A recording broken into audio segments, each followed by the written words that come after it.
안녕하십니까. 두 가지 암을 극복해 나가고 있는 더블C킴입니다.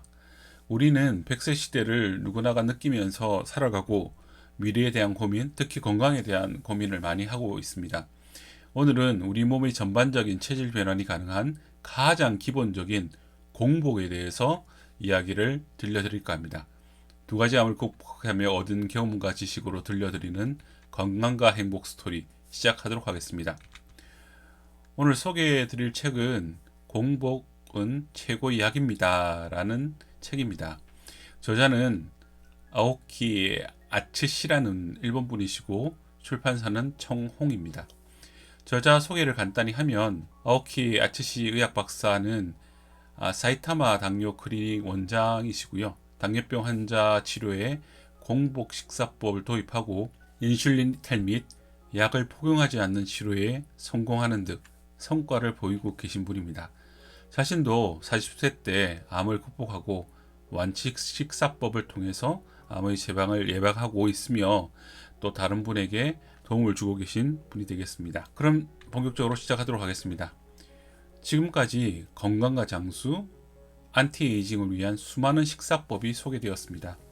그런데 최신 의학적 근거를 바탕으로 최근 음식의 내용을 제한하기보다는 먹지 않는 시간을 늘리는 것이 좀 더 주목되고 있습니다.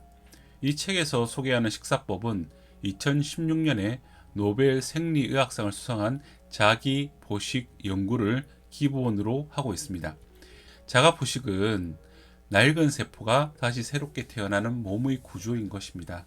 일주일에 한 번이라도 정해진 공복의 시간을 만들면 과식이 불러오는 피해를 제거할 수 있고 노화나 식생활로 인한 자기 몸 내부의 손상을 리셋할 수 있으며 자기 포식이 활성화되어 몸이 안으로부터 생기를 찾아 되살아난다고 주장하고 있습니다. 게다가 이 식사법은 누구나 간단히 실천할 수 있고 바로 효과를 경험할 수 있다고 합니다. 암과 치매, 당뇨병, 고혈압 등 각종 질병의 예방에도 도움이 되는 기적의 식사법인 것입니다. 저도 읽었지만 이 책을 한번 꼭 읽어보시고 공복이란 최고의 약으로 건강과 젊음을 되찾도록 함께 노력해 보셨으면 합니다. 과실과 당질의 과다 섭취로 인한 다양한 피해로부터 몸을 보호하려면 어떻게 해야 할까요?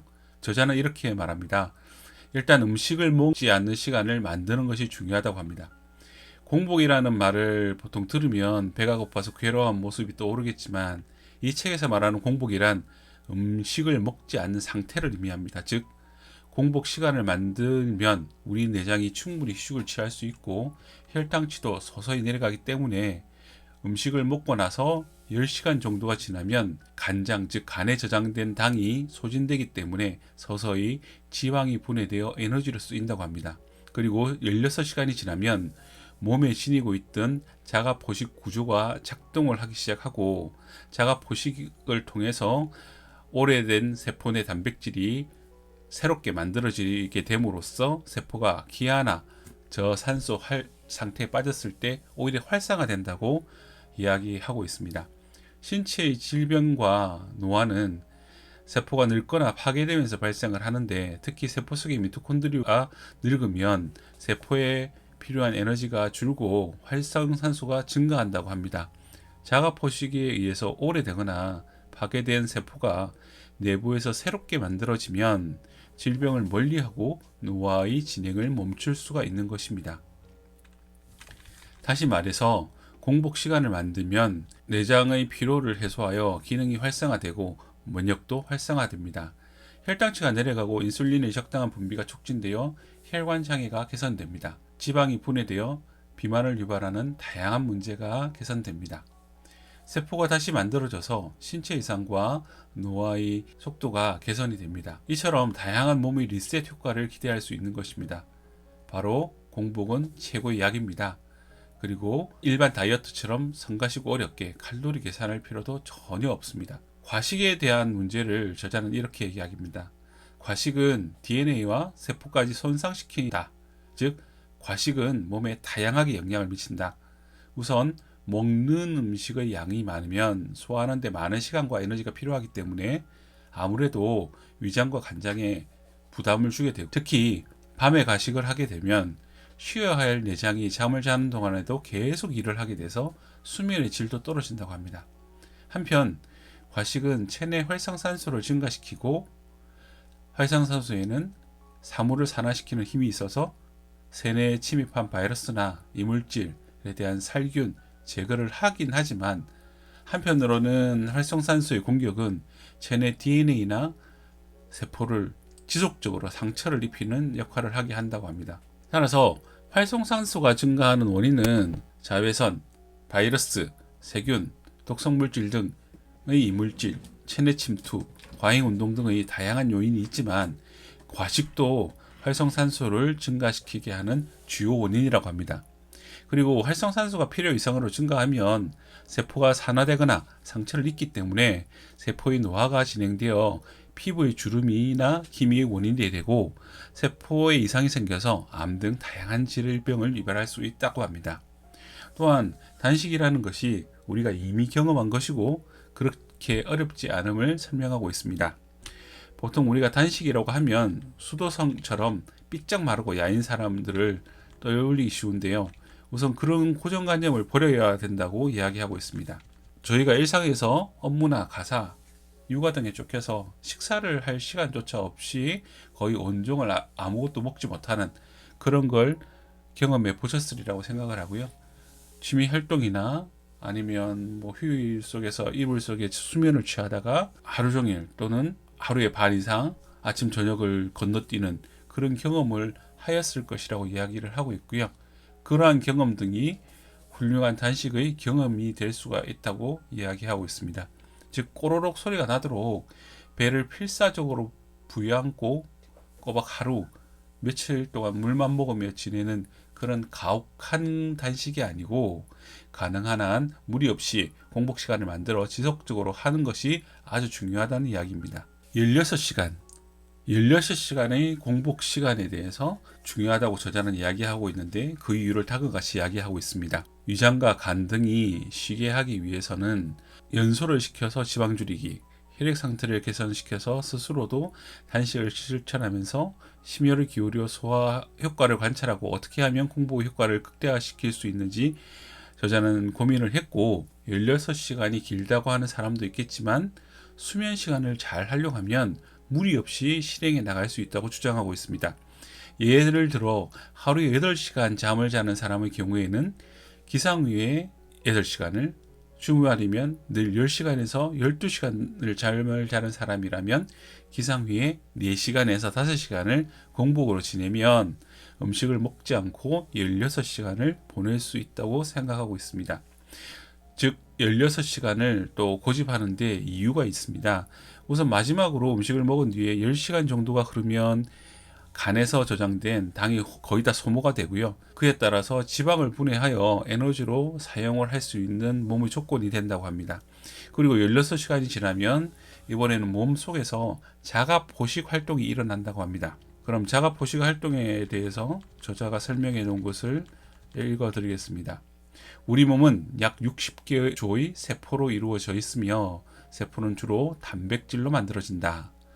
일상생활 속에서 낡거나 부서진 단백질은 대부분 몸 밖으로 배출되는데, 배출되지 못하고 남은 것은 세포 내에 그대로 쌓여 세포를 악화시키고 다양한 신체 이상이나 질병의 원인이 된다. 한편 우리는 평소 음식에서 영양을 섭취하고 필요한 단백질을 만든다. 하지만 어떠한 원인으로 영양분이 들어오지 않으면 몸은 스스로 생존을 위해 어떻게든 몸 안에 있는 것으로 단백질을 만들려고 한다. 그래서 오래되거나 파괴된 세포 속에 단백질을 모아 분해하고 그것을 바탕으로 새로운 단백질을 만드는 것이 필요하다. 즉 자가포식이란 오래된 세포를 내부로부터 다시 새롭게 만들어내는 방식이라고 할 수가 있다. 세포가 다시 태어나면 몸에 필요한 물질과 노폐물이 한 번에 청소되어 세포와 조직, 기관의 기능이 활성화되며 질병에 잘 걸리지 않는 건강한 몸으로 변화되는 것이다. 자가포식에는 한 가지 특징이 있다. 음식으로 얻은 영양이 충분한 상태에서는 자가포식이 좀처럼 작동하지는 않는다. 왜냐하면 자가포식은 몸과 세포가 강한 스트레스를 받을 때 살아남도록 체내에 심어진 우리 유전자로 이어진 시스템으로 세포가 기아 상태에 놓였을 때, 저산소 상태가 되었을 때 활성화되기 시작한다. 예컨대 마지막으로 음식을 먹고 나서 16시간을 지나지 않으면 자가포식 활동은 활성화되지 않는다. 즉 공복 시간을 만들지 않으면 자가포식 활동이 활성화되어서 세포를 새롭게 하는 것이 일어나지 않는다는 것이다.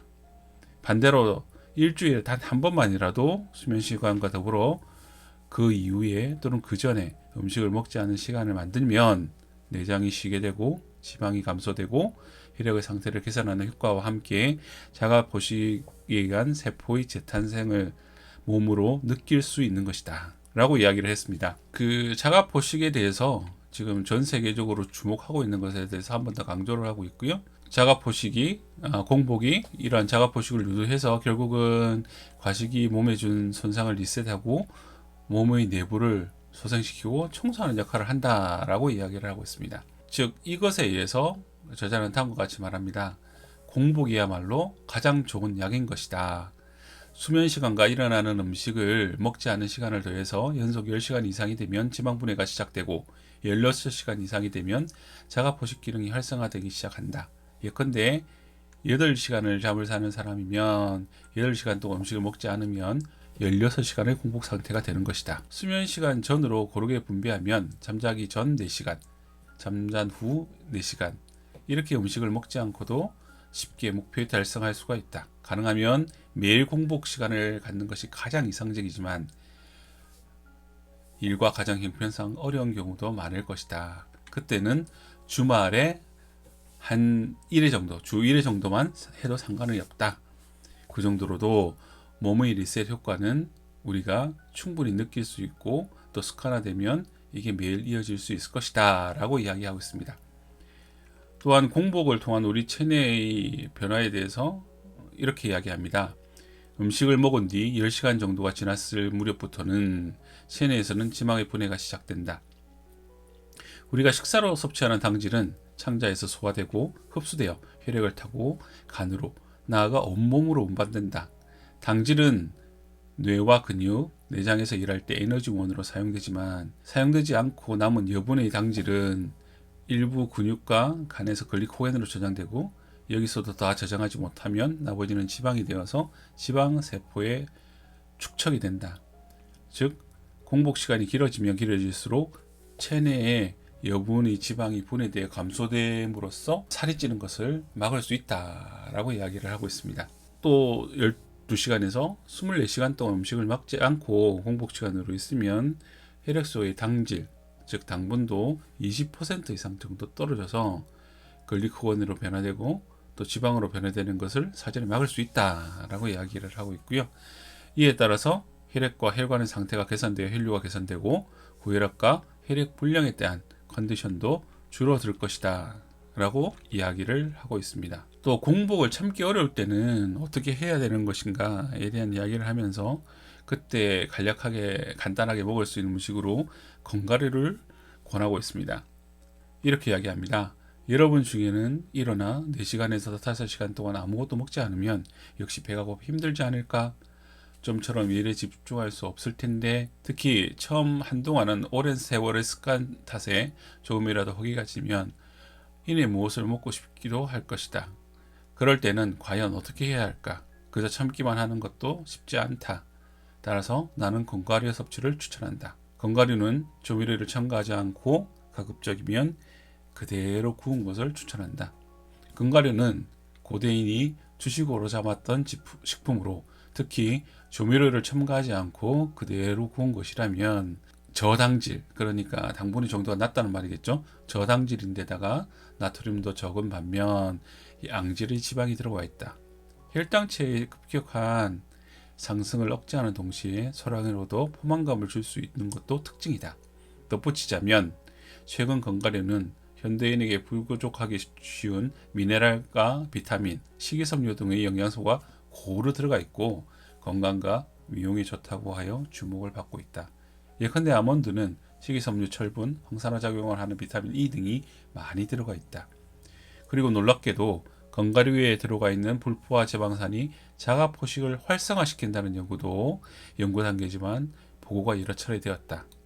즉, 긴 시간 식사를 하지 않는 것에 익숙해질 때까지는 아무래도 배가 고픈 것에 신경을 쓰이거나 일에 집중이 안 될 수도 있다. 이때는 견과류를 먹자. 그러면 공복감은 어느 정도 해소가 될 수 있을 것이다. 그 다음으로 공복을 어쨌든지 실천을 하는 것이 중요하다고 이야기를 하고 있고요. 그 방법론에서 다음과 같이 서술하고 있습니다. 처음에 시작하기 부담스럽다면 우선 토요일에만 음식을 먹지 않는 16시간을 만들어 보자. 예컨대 전날 20시쯤 저녁 식사를 하고 0시쯤 잠자리에 들어서 다음날 한낮까지 잠을 잔다고 해보자. 그것만으로도 이미 공복 상태가 16시간이 된 것이다. 평일에 공복 시간을 만들기보다 토요일에 공복 시간을 만드는 것이 훨씬 편할 것이다. 다만 어쩌면 여러분 중에는 일주일에 한 번만으로 정말 괜찮을까 이렇게 생각하는 사람도 있을 것이다. 물론 매일 공복 시간을 16시간 만드는 것이 보다 빨리 보다 큰 효과를 볼 수 있겠지만 일주일에 한 번이라도 충분히 공복 시간을 만들면 그만큼 지방이 분해되고 자가 포식도 활성화된다.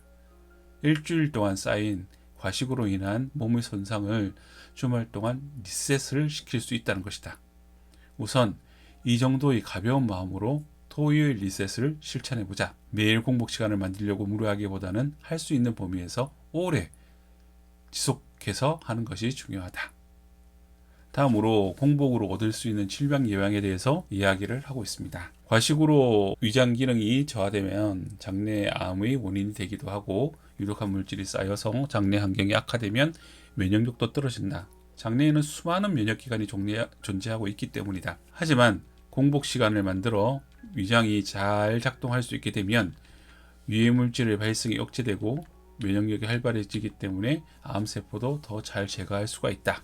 나아가 공복으로 자가 포식이 활성화되면 암세포를 발생시키는 원인 중에 하나인 활성산소의 기능이 억제된다.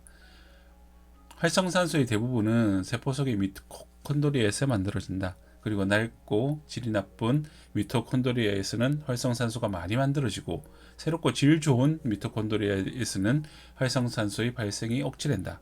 공복으로 자가 포식이 가능한 날은 미토콘드리아가 새롭게 태어나기 때문에 활성산소도 감소하는 것이다. 이처럼 공복이라는 약은 암의 예방에 있어서도 매우 효과적이라고 할 수 있다. 예로부터 고혈압 발병의 큰 원인으로 염분을 가다 섭취를 손꼽았는데 최근에는 내장지방형 비만으로 촉진된 고혈압을 흔히 볼 수가 있다. 물론 과식도 고혈압을 초래하는 원인이 된다. 혈액 속에 너무 많은 중성지방과 위에 콜레스테롤이 있으면 혈관벽에 달라붙어 혈관이 좁아지기 때문이다. 내장지방형 비만과 과식이 원인이 되어 고혈압 상태에 있는 사람은 꼭 공복 시간을 실천해보자. 내장지방이 분해되어 혈액 속에 당질과 지질, 유해 콜레스테롤이 주면 고혈압이 개선되어진다. 그리고 자가포식은 동맥경화 등 혈관장애 예방과 치료에 효과가 있는 것으로 추정되고 있다. 다음으로 공복과 암의 관계에 있어서 주의할 점에 대해서 짧게 이야기를 하고 있습니다. 이미 암의 체내에 발생한 경우에는 공복이 역효과를 가져올 수 있다. 암세포는 쉽게 기아 상태에 빠지는 특징이 있기 때문에 치료를 할 때 종종 암세포에 영양을 공급하지 못하게 하는 보급로 차단 방법을 쓴다. 하지만 자가포식이 활성화되면 스스로 영양을 만들어내기 때문에 암세포가 오히려 살아남기 쉬운 환경이 될 수 있다. 즉, 공복 시간을 만들려는 식사법은 어디까지나 암 등 질병을 예방하기 위해서이며 이미 암이 발생한 경우에는 의사의 지시에 따르도록 하자. 다음으로 저자는 공복과 노화의 관계에 대해서 이야기를 하고 있습니다. 노화를 멈추려면 혹은 노화의 속도를 조금이라도 늦추려면 어떻게 해야 할까? 예컨대 피부의 노화를 막기 위해 화장수나 보고 크림으로 탄력성을 유지하고 자외선으로 인한 손상을 막기 위해서 햇빛을 쬐지 않는 방법도 있지만 이와 더불어 꼭 해야 되는 것은 공복 시간을 늘리는 것이다. 왜냐하면 이 식사법은 낡은 세포를 다시 새롭게 만드는 궁극적인 안티에이징이 가능하게 하기 때문이다.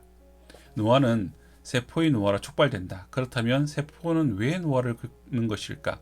노화에는 다양한 원인이 있지만 세포의 노화와 관계 깊다고 생각되는 큰 요인으로 등장한 것이 바로 활성산소이다. 활성산소는 산화시키는 힘이 강해서 바이러스나 이물질을 제거하는 데 도움이 되기도 하지만 많아지면 체내 세포를 산화시킨다. 예를 들어서 철은 산화되면 녹쓰는 것 같이 세포도 산화되면 노화가 진행된다. 그리고 노화는 40대부터 속도가 빨라진다고 한다. 왜냐하면 활성산소를 제거하는 항산화 효소의 능력이 급격히 약해지기 때문이다. 또 활성산소의 발생과 황산화 효소의 저하와 관계 깊은 것이 바로 미토콘드리아다. 미토콘드리아는 세포 속에 있는 작은 기관으로 한 개 세포에 수백에서 수천 개가 존재를 하고 있으며, 미토콘드리아는 당과 지방산에서 세포 활동에 있어서는 없어서는 안 될 에너지를 만드는 역할을 담당하고 있는데, 이때 활성산소도 함께 만들어진다. 체내 활성산소의 90%는 미토콘드리아가 만들어낸다고 하며, 미토콘드리아 속에는 항산화산소도 함께 존재한다. 세포 내 미토콘드리아가 젊고 질이 좋고 수가 많을수록 그 세포는 많은 에너지를 얻을 수 있고 활성산소에 대한 손상도 적게 받는다. 젊고 건강한 미토콘드리아는 항산화 효소가 활발히 움직여서 많은 에너지를 만드는 데 바해 활성산소는 많이 발생시키지 않기 때문이다. 하지만 노화와 가식, 운동 부족으로 세포 내 미토콘드리아의 질과 수가 떨어지기 시작하고, 그렇게 되면 결국 몸속 세포 내 미토콘드리아는 늙고 질이 떨어짐과 동시에 수가 감소하여 얻을 수 있는 에너지가 감소하고 활성산소의 손상을 받기 쉬워서 피로와 노화의 원인이 된다. 몸속의 세포 내 미토콘드리아가 젊고 건강하며 그 수가 증가하면 세포의 노화를 막을 수가 있다. 그리고 그를 위해서 공복 시간을 만드는 것이 아주 좋은 방법인 것이다. 총 16시간 음식을 먹지 않으면 자가포식으로 세포 내 낡은 미토콘드리아가 청소가 되고 새롭게 만들어지기 때문에 공복 시간을 만드는 식사법은 성장 호르몬의 분비를 촉진하는 효과를 기대할 수가 있으며, 대사 향상, 근육량의 증가, 콜라겐 생성, 지방 분해 촉진 등의 기능을 가지고 있다. 성장 호르몬이 많이 분비가 되면 기미, 주름 등의 노화로 인한 피부 문제나 근육량 감소에 따른 피로감 등이 개선될 것이다. 일반적으로 40세 전후의 성장 호르몬 분비량은 20세 전후의 50% 정도이며 이것이 노화의 한 요인이 되기도 한다. 하지만 공복 상태나 저혈당 상태가 만들어지면 성장 호르몬의 분비가 촉진된다. 지금까지 보아온 것처럼 다양한 질병을 물리치고 노화를 예방하는 데 공복은 큰 힘을 발휘한다. 지금까지 이 책에 대한 주요점을 다 읽어보고 리뷰를 해보았습니다. 이 책은 공복이 우리 몸에 어떤 영향을 주는지, 그리고 공복을 통해서 어떻게 질병이 치유되는지에 대해서 쭉 설명한 책이었습니다. 저자는 16시간의 공복을 아주 강조하고 있으며 16시간의 공복으로 인해서 모든 질병을 예방할 수 있음을 설명하고 있습니다. 그리고 그 실천 방법에 대해서는 수면 8시간과 그 전후 4시간, 4시간 또는 주말을 통해서 16시간을 공복으로 하는 것이 크게 어렵지 않다고 이야기하고 있습니다. 부담이 없는 주말에 한번 꼭 실천해 보시기를 추천드립니다. 그리고 책도 한번 꼭 구입해서 읽어보실 것을 권해드립니다. 구독과 좋아요, 알림 설정 잊지 마시고 지금 바로 꼭꼭 눌러주시면 계속 좋은 영상을 만드는데 큰 힘이 될 것 같습니다. 그럼 저는 다음 시간에도 더 알차고 재미있는 내용으로 다시 찾아뵙도록 하겠습니다. 감사합니다. 항상 건강하고 행복하세요.